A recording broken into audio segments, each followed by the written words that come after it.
Grabando. Saludamos a todos nuestros auditores. Muchas gracias por seguirnos, comentarnos en las redes sociales, en el canal de YouTube. Yo soy Digital Chile. Mi nombre es Cecilia Marras. Me encuentro a Trinidad Siles, a Gabriela Osis y a Alejandro Márquez. Y agradecemos toda la audiencia que nos han tenido estas semanas. Hoy día vamos por el capítulo 46. Vamos a planear a ver qué vamos a hacer para el capítulo 50, en realidad especial, vamos a cumplir un año pronto, ya ahora estos días de abril, entre abril y mayo vamos a cumplir un año que estamos al aire y gracias a ustedes, gracias a la Trini que nos trae su cuento semana a semana, a los comentarios de la Gaby que son súper enriquecedores y a uno lo dejan pensando, y a toda la profundidad que le da Alejandro siempre toda la semana. Le queremos agradecer a la Residencia Garibaldi que nos ha hecho varios comentarios y agradecerles toda la compañía que hemos tenido con ustedes. Y al final del programa les vamos a dar un tips para enfrentar esta segunda ola de pandemia mejor que el año pasado porque ya tenemos muchas herramientas. Así que ahora vamos de lleno al cuento de la Trini que a mí me dio una nostalgia tremenda. ¿Qué nos trajiste, Trini? Buenos días a todos, queridos auditores, panel.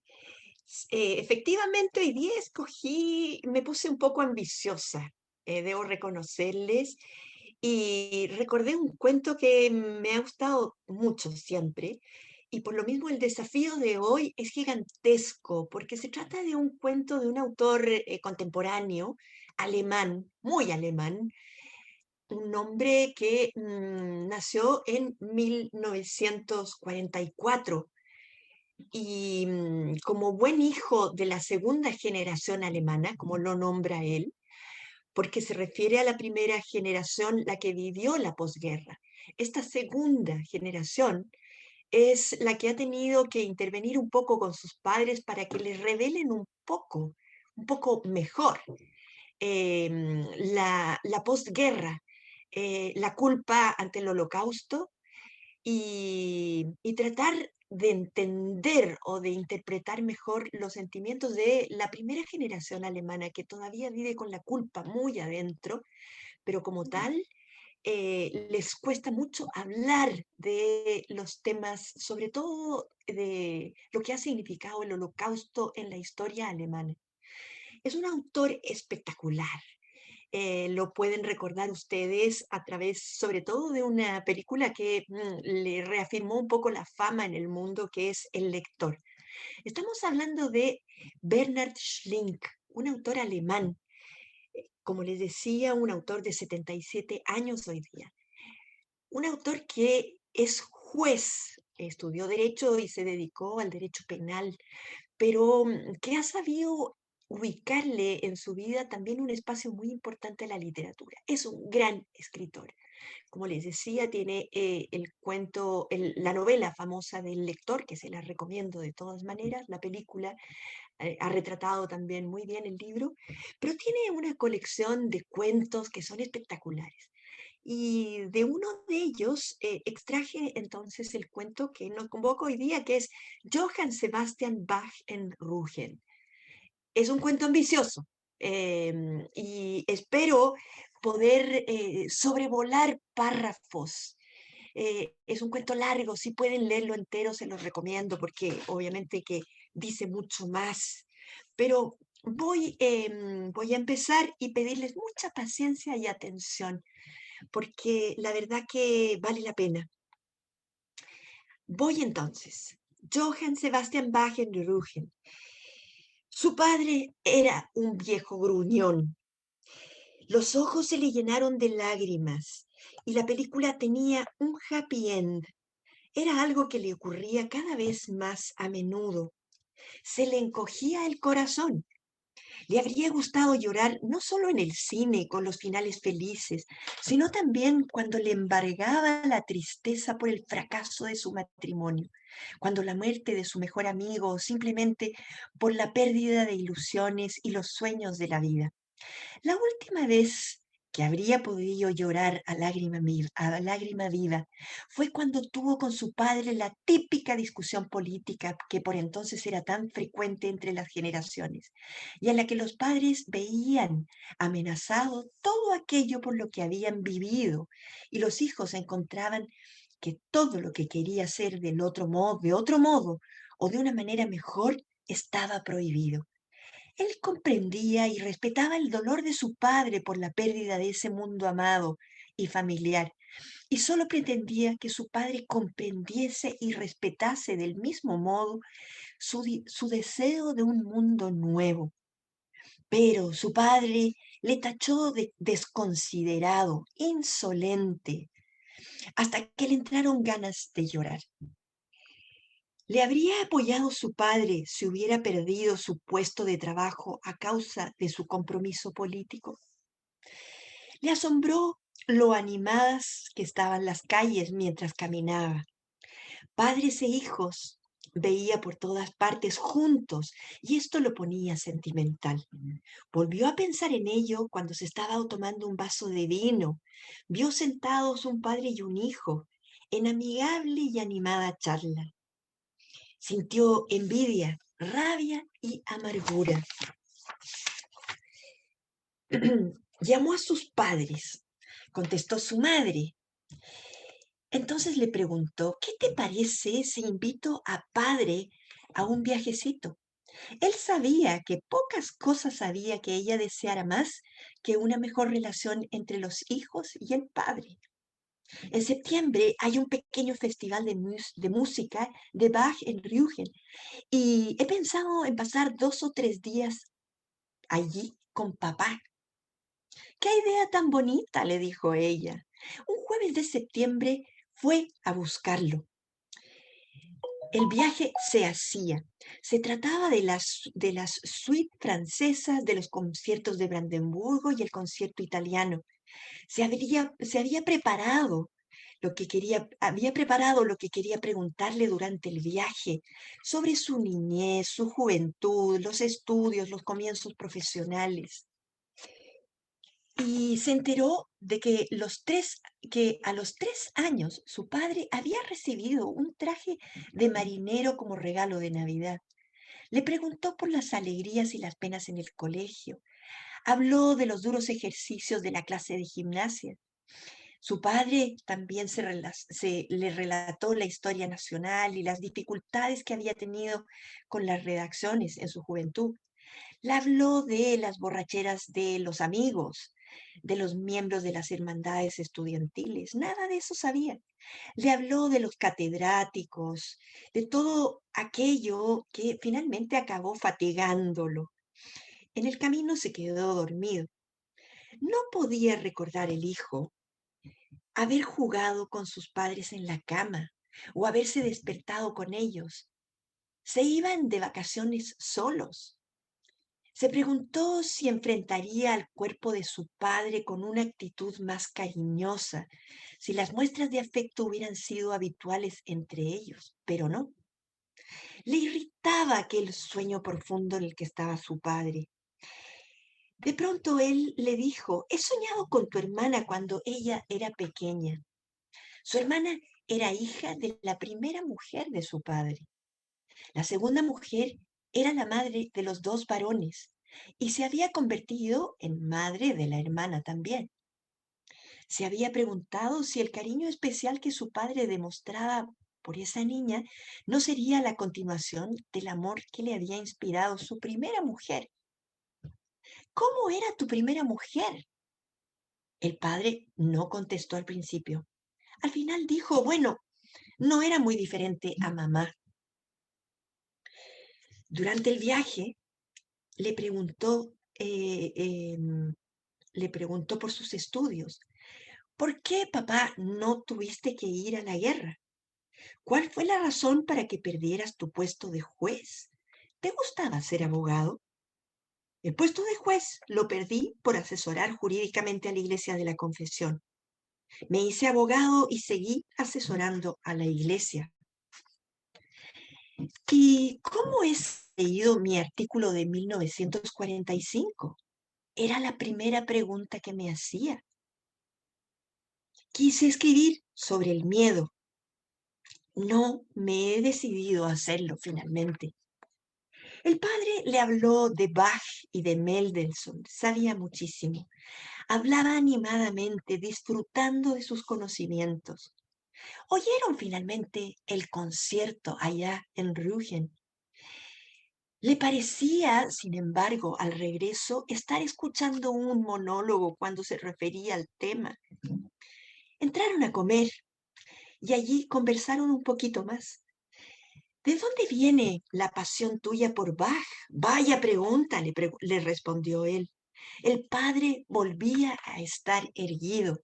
Bach, dijo él, sacudiendo la cabeza, y dijo, bueno, tu abuela era una mujer caprichosa, por fin escuchaba algo, y deslumbrante también. Y tu abuelo, un funcionario meticuloso, no exento de... Bueno, dejémoslo.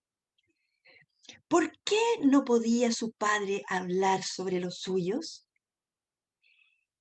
Después fueron avanzando por la playa, caminando, pero sin hablar. Su padre no quería que lo atosigara, sino que lo dejara en paz, y él le había dejado en paz. ¿Por qué se sentiría acosado por sus preguntas? ¿Sería porque no quería mostrar sus sentimientos? Esperar una intimidad sin palabras era esperar demasiado. Miren qué fuerza tienen esas palabras. Quería conocerlo. Tras su muerte quería conservar algo más que una fotografía sobre el escritorio y unos recuerdos que le ha gustado borrar. No halló ni un solo acontecimiento feliz del que poder acordarse. Y se le humedecieron los ojos. Sé que todos los domingos vas a la iglesia, papá. ¿Es por costumbre o porque crees en verdad? Nunca había hablado de religión con sus hijos. Creer es una costumbre, terminó diciéndole. ¿Cómo se le puede ocultar eso a los hijos? ¿No quieres que te conozcamos, que sepamos lo que es para ti importante y por qué? ¿Acaso no te das cuenta de lo alejados que estamos de ti? Tienes 82 años y un día te morirás, y todo lo que va a quedarme de ti será tu escritorio. Su padre lo miró. Creo que me conocéis. No creas que te oculto ningún hecho dramático. No sé quién eres, papá. ¿O no te gusta como soy? ¿A qué hora salimos mañana? Le preguntó. ¿Te parece bien que desayunemos a las 7:30? Durante el viaje de vuelta a su casa, podría seguir preguntándole a su padre por sus estudios, su vida profesional, pero ¿para qué? Lo que quería saber seguiría sin saberlo. No hicieron el viaje de regreso en medio de un silencio absoluto. Algo salió en el camino. Al principio no pudo apartar la vista de su padre llorando. Luego pensó que era una impertinencia por su parte, desvió la mirada y se puso a mirar la lluvia. ¿Estaría su padre mirando también la lluvia? La lluvia y la carretera y los coches que cruzaban un gran charco o más allá del puente, bajo el aguacero y entre surtidores. O vería todo borroso a través de las lágrimas, no solo la lluvia y la carretera y los coches, sino todo lo que no se acomodaba a la continuidad y a la justa proporción. Le habría dado tantos disgustos, le habrían dado tantos disgustos sus hijos con sus cambios, sus equivocaciones y sus rebeldías que ya no quería verlos. Qué pena que se hagan mayores, le había dicho a su hija cuando conoció a sus gemelos de 2 años el día del 70 cumpleaños de su mujer. Estuvieron bajo el puente hasta que la tormenta y la música acabaron. El padre se limpió la cara con un pañuelo. Luego lo dobló con esmero y sonrió a su hijo. Creo que podemos seguir. Este es el cuento que resulta ser muy melancólico de parte de este hijo, pero que revela una relación entre dos generaciones distintas, ¿no? De nuevo vuelvo a poner el tema en el que el padre pertenece a una generación distinta que vivió la posguerra y que tuvo que asumir las consecuencias de lo que eso significó. Pensemos que en esa culpa hay 6 millones de judíos muertos en un holocausto, de un padre que tenía que asumir en un bloqueo quizá existencial el peso de ese significado. Qué culpa tan difícil de asumir, ¿no? Está ese tema, pero por otro lado también una idiosincrasia en que llevan la pena muy adentro y la asumen solos, las trabajan solos. En algunos casos incluso no las conversan ni siquiera con sus pares, a veces tampoco con sus señoras. Es tal el dolor que los bloquea. Pensemos que no es solamente el aspecto de la guerra, que ya trae mucho dolor, sino también la culpa. Pero bueno, está también la relación con los hijos, que no siempre es fácil, pero cuando hay mucho dolor, a veces ellos tampoco lo quieren comunicar ni lo quieren transmitir a sus hijos. Entonces se produce este quiebre en las comunicaciones. La segunda generación de alemanes a la que pertenece el autor no puede entender que su padre no pueda comunicarse mejor con sus hijos, pero finalmente entiende que su padre no puede hablar más y que esa es la mejor forma de haber sido padre con esos hijos. Estoy recordando una, una memoria que hace en algún momento Ángeles Mastretta de su padre, que en algún momento, conversando con su mamá, le pregunta, ¿por qué, mamá, no supimos nada de nuestro padre? Nuestro padre ha muerto y tenemos un espacio de su vida del que no sabemos nada. Y su madre le revela en su momento que ella tampoco supo. Su padre también había vivido la posguerra en Italia, pero había bloqueado todo ese periodo porque era incapaz de revelarlo, porque era tan el dolor que sentía que no podía revelarlo de una forma distinta. Bueno, hay mucha reflexión en este cuento y yo simplemente quiero manifestar a través de las mismas palabras del escritor del cuento, que habla por sí solo. Johann Sebastian Rügen. Gabriela, me encantaría escuchar tu interpretación sobre este cuento y también a los demás. Te abro el micrófono. Gracias, Trini. Sin lugar a duda, este cuento se construye sobre una relación padre-hijo muy tortuosa, donde hay aspectos de la vida que no se conocen, que el hijo no conoce sobre el padre. Llama la atención cuán esenciales son las preguntas que le va haciendo en este viaje, que son profundas, pero que no las sabía, no las conocía. Hay una distancia padre-hijo y hay una emotividad contenida que recorre el encuentro, el relato, donde no hay tanto diálogo, sino que hay monólogo, hay un diálogo trabado, hay verdades que se esbozan pero no se abren del todo, y eh, pienso que esta es una realidad que es muy típica de la generación a la cual pertenece el hijo, que el hijo es un baby boomer, es gente que actualmente tiene más o menos entre 55 y 75 años, donde el relacionamiento con los padres era, en términos cotidianos, era comillas, normal que fuera de esa manera. Este es un cuento que relata esta relación padre-hijo, que yo diría que tiene como muchos elementos que los baby boomers vivieron de manera muy natural con los padres. no es una relación en la cual padre e hijo hayan sido cercanos, donde la paternidad haya sido un hecho cotidiano y asumido como es hoy día.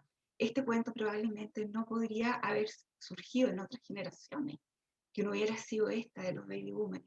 Además, hay un elemento muy típico de la época y de la generación, que es el tema de la disputa ideológica. La disputa ideológica o desencuentro ideológico que tiene el hijo con el padre se replica en esta generación, puesto que había concepciones de mundo que eran muy importantes en la subjetividad de las personas. Y cabe señalar que el padre no era un nazi, o sea, el padre tuvo una actuación muy prístina durante la época nazi, porque él fue abogado de una iglesia que velaba porque las religiones tuvieran todo lugar.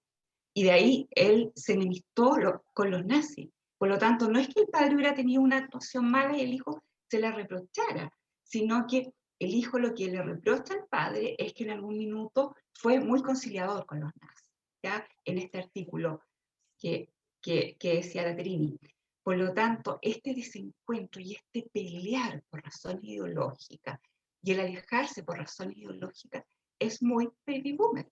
Y no lo vamos a encontrar, por ejemplo, en las generaciones actuales, donde la cosa ideológica, los proyectos de mundo no tienen cabida. Aquí están todos en la pragmática, ese tipo de cosas que va atrás.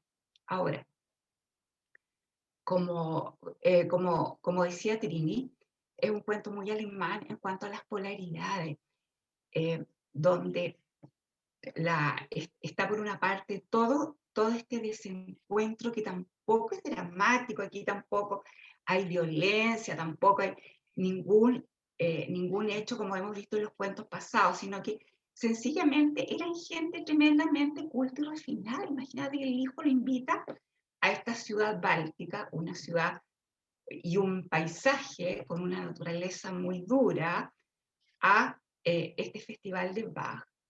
Y hay una parte muy maravillosa donde el padre le dice que le gusta Bach porque armoniza lo opuesto.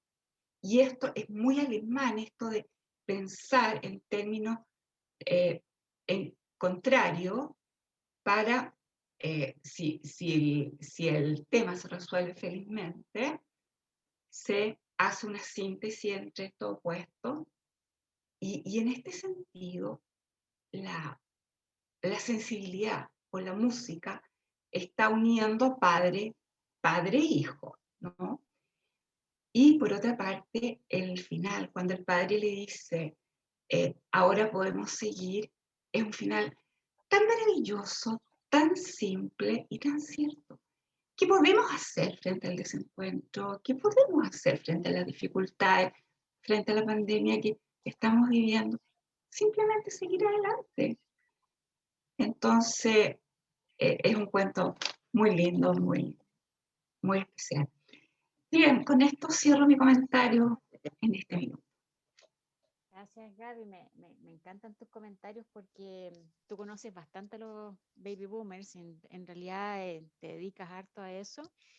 Y tu comentario me hace mucho sentido porque eh, si nos vamos al cuento, yo también me puse súper nostálgica pensando vi a mi papá llorar algún día y si él tuvo pena en algún momento cuando, no sé, falleció mi bisabuela. Me puse el cuento me llevó a pensar en todas esas cosas, a ver en qué momento yo me puse en el personaje del hijo. ¿Cuántas preguntas le hicimos a nuestros padres? ¿Qué gustos tenían o qué les gustaba?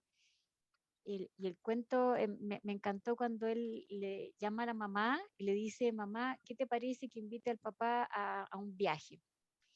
Y el papá, la mamá en realidad le pregunta, ¿sin mí? Entonces, él sí, quería tener un viaje solo con su padre. Y él buscó, en realidad, el relato en ese cuento que quería hacerle preguntas y el padre no estaba preparado tampoco. El papá quería ir a viajar nomás a ver esa obra con el hijo. ¿Me estás escuchando bien, Alejandro? No sé si estamos en problemas con audio. Sí, se escucha bien, pero Ya. despacio sí. Ya. ¿Mm? Pero esto es parte del programa. Sí, Así que estamos grabando para todos ustedes. Me encantó la otra parte que decía complicidad entre padre e hija, cuando los vio compartir en un lugar donde estaba el padre, la hija, los abuelos. Yo que perdí a mis abuelos muy joven, también sentí una tremenda complicidad con el autor cuando escribe sobre eso.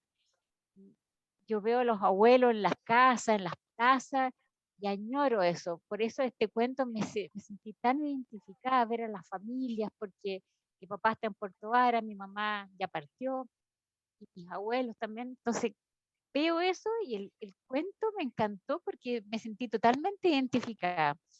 Luego, como les comentaba, conversaciones íntimas con mi papá, nunca. Por eso, cuando el autor dice, ojalá se detenga el tiempo, me hubiese gustado decir que ojalá hubiese detenido el tiempo con mi papá. A verle, yo a él le he preguntado las músicas que le gustaban, qué le hubiera gustado hacer en vez de todo lo que hizo cuando era joven. Y gracias a Trini, en los primeros programas que hicimos el segundo capítulo, de hablar con los padres, hacer una biografía, yo lo hice con mi papá, la tengo que terminar, porque mi papá todavía, y me ha contado cosas maravillosas, y el otro día también se emocionó cuando me hablaba de su abuelo, cuando había fallecido su abuelo, mi papá se emocionó, y ver a mi papá emocionado ahora me parece maravilloso, por eso este cuento me gustó mucho. Cuando el autor habla de jugar en la cama con los padres. Yo me recuerdo que nosotros éramos 5 hijos, jugar con mi papá en la cama el día domingo era pecado. Entonces este cuento es precioso, me encantó mucho y les recomiendo, como dijo la Trini, que lean el libro primero, el lector, y que después vean la película, porque en realidad les va a gustar. Y otra cosa que me llamó la atención cuando dijo el autor, que no sé si es el autor o algo que él quiso colocar en el programa, que él quería escribir sobre el miedo, pero todavía no se había atrevido. Eso quedó como en ascuas, en una pregunta sin responder. Y bueno, habla de la relación padre-hijo. Yo le hago un llamado a los auditores, si todavía tienen la posibilidad de hablar con sus padres, es ahora el momento, es ahora el momento. Y si no lo pueden hacer porque los papás ya no están, traigan esos recuerdos y escríbanlo. En el computador, en un cuaderno, un libro, porque eso se va a ir olvidando. Los hijos, alguien, los sobrinos van a preguntar. Entonces sería muy bonito que pudieran atesorar esos recuerdos. Y con esto me encantaría darle el paso a Alejandro. ¿Qué opinó del cuento? Eh, a ver, el cuento en forma particular me trajo muchos recuerdos. Y quiero conectar un poquito esos recuerdos con algunas frases que anoté del cuento. Mi papá ya falleció hace un par de años. Mi familia es de Puerto Montt y siempre visitábamos el lago Yanquihue en Puerto Vara. Íbamos a frutillar. Particularmente íbamos a las semanas de frutillar. Mis bisabuelos uno era violinista y el otro era pianista. Entonces la conexión con la música de mi familia era bastante cercana. Había varios veranos donde yo caminaba con mi papá por la orilla del lago. Y yo siempre lo noté a él distante y un poco lejano, no así cariñoso y muy cercano. Pero había algo en él que marcaba como un silencio, al menos en las relaciones que teníamos nosotros con los más chicos. Y en verdad eso siempre lo noté con él, sobre todo en mi infancia. Y siempre fue algo que me llamó mucho la atención en mucho tiempo, en mucho rato. Bueno, pero entre esas conversaciones que nosotros teníamos, habitaba muchas pausas de silencio. Y en esas pausas de silencio yo sentía a mi padre, lo sentía muy cercano, muy presente, pero no así desde la verbalidad. Y le preguntaba cosas y me decía, pero hijo, ¿por qué preguntas esas cosas? Bueno, cuento corto, mi papá murió de cáncer y murió en un cortito tiempo. Le dijeron, ¿sabes qué? Mira, tienes tal cáncer y en 6 meses vas a morir. Y fue tal cual, 6 meses y murió. Bueno, y ahí surgieron estas preguntas que dibujaba el autor. Me pregunté mucho rato, ¿quién eres, papá?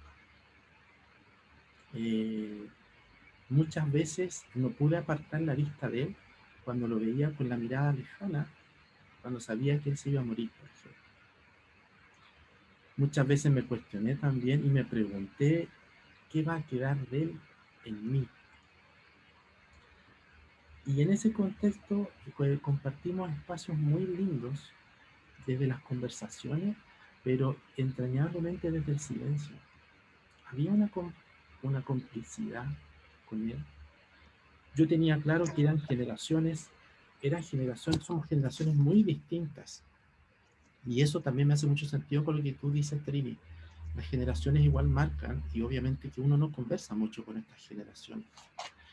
Pero yo puedo dar un testimonio que por ese lado, con mi papá sentí en el silencio una complicidad muy rica. El cuento en sí mismo a mí me encerró, yo te escuché ahora, Trini, no lo leí, debo confesarlo, no me preparé como antes, lo leí ahora.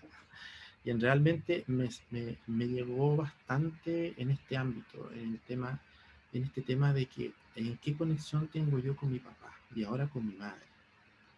Mi madre no habla mucho, ni tampoco cuenta sus cosas, pero sí siento que en ella hay una conexión vital. Y en esa conexión vital me conecto tal vez con su historia, no lo sé, que yo también soy parte de ella. Y dibujo en ambos este Alejandro que soy de alguna forma. Pero es notable lo que el escritor, a partir de ciertas preguntas que va viendo entre el personaje y el mismo escritor, cómo va dibujando una historia que encuentro que es notable en términos del vínculo dentro de la relación. Para mí es redondo este cuento, como tantos otros, pero en sí mismo aún tengo esperanza de que las relaciones en sí mismo que nos vinculan unos con otros también está relacionado desde la presencia. Y me quedo con eso. Cierro mi comentario. Alejandro, tarea para el día, leerse el cuento. Yo vuelvo a rescatar al autor.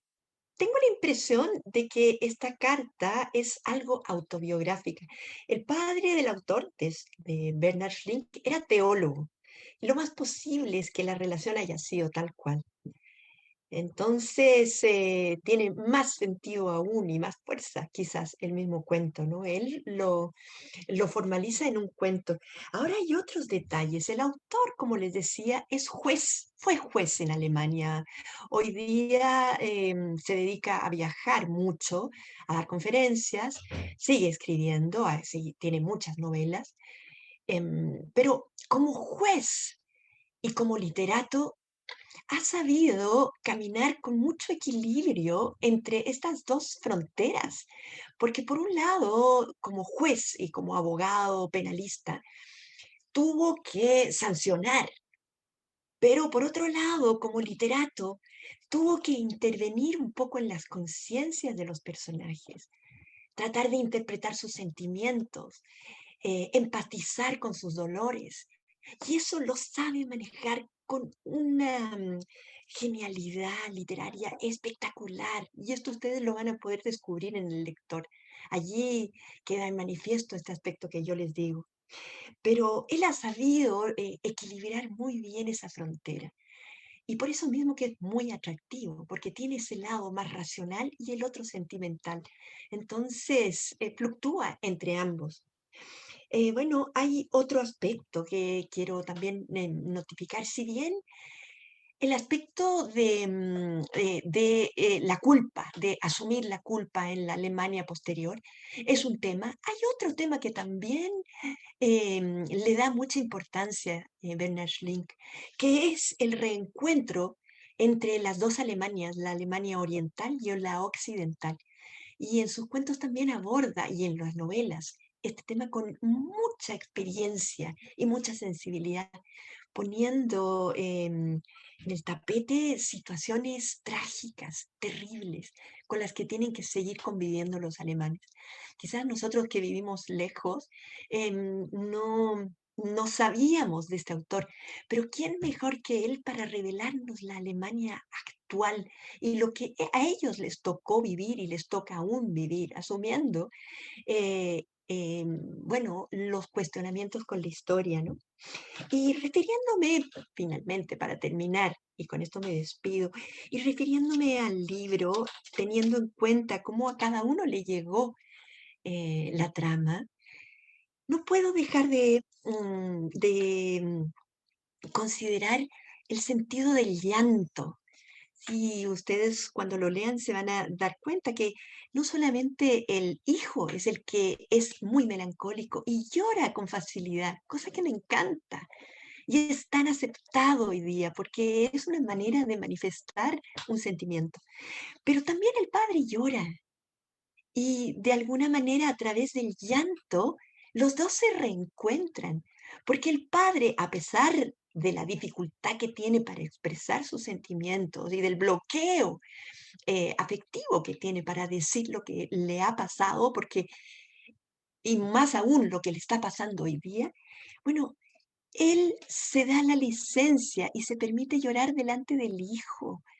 Y eso es un gran reencuentro para el hijo. El hijo finalmente lo encuentra al padre en una sensibilidad tan especial como es esa y tan íntima como es esa, ¿no? Este cuento es una joya, la verdad, y da a conocer un tema que también es crucial, que lo ha tocado Gabriela con mucha experiencia profesional, que es el tema de las relaciones padre-hijos, ¿no? Aquí no se está hablando de un padre ausente o de un padre alcohólico, un padre violento al que se le tenga que echar en cara todas esas deficiencias, sino más bien de la dificultad de comunicarse. Es mucho más delicada todavía. Pero este hombre lo trata con esa profundidad que él tiene, que es magnífica. Yo con esto me despido y los insto a buscar más a Bernhard Schlink. Es un escritor de primera y además que simboliza y significa mucho en la literatura contemporánea. Un abrazo, chiquillos, y también auditores. Gabriela. El encuentro sin duda se ha dado, como tú dices, en las lágrimas. Y la posibilidad de encuentro en este cuento, yo siento que está dada por la naturaleza, por el mar que buscaron, y que es el lugar que el hijo escoge para llevar al padre, y por la música de Bach. Y eso es maravilloso porque habla de la profunda sensibilidad que tienen los protagonistas. Ahora, también hay otro tema generacional y que yo creo que cruza a distintas generaciones, siendo un tema muy baby boomer, también se puede aplicar a todas las generaciones, que es la resistencia de la generación mayor a los nuevos planteamientos, a las nuevas formas de vida, encarnada por la generación menor. Y en este caso, como yo les decía, está todo el tema ideológico, que es una disputa fuerte entre ellos. También el padre cuestiona modos de vida. El protagonista es el primer separado de su familia, y le dice, en el fragmento que no leyó la Trini, le dice, ¿por qué tú no aceptas, por qué no aceptas lo nuevo? Ahora, hay una resistencia de la generación mayor siempre de aceptar lo nuevo, pero hay que entender que lo nuevo, que lo fresco, que lo que renueva y trae abre nuevas avenidas y nuevas posibilidades, lo porta la generación más joven, no la generación antigua. Por lo tanto, el abrir las ventanas generacionalmente es bastante sano. Ahora, rescatando uno de los puntos de encuentro, que es la música y la naturaleza, en el fondo subyace la belleza, subyace lo sublime y los dones del espíritu. No en vano alguien ha dicho, cuando los ángeles tocan para Dios, tocan a Mozart, y cuando tocan para sí mismos, tocan a Bach. Y con esto me despido.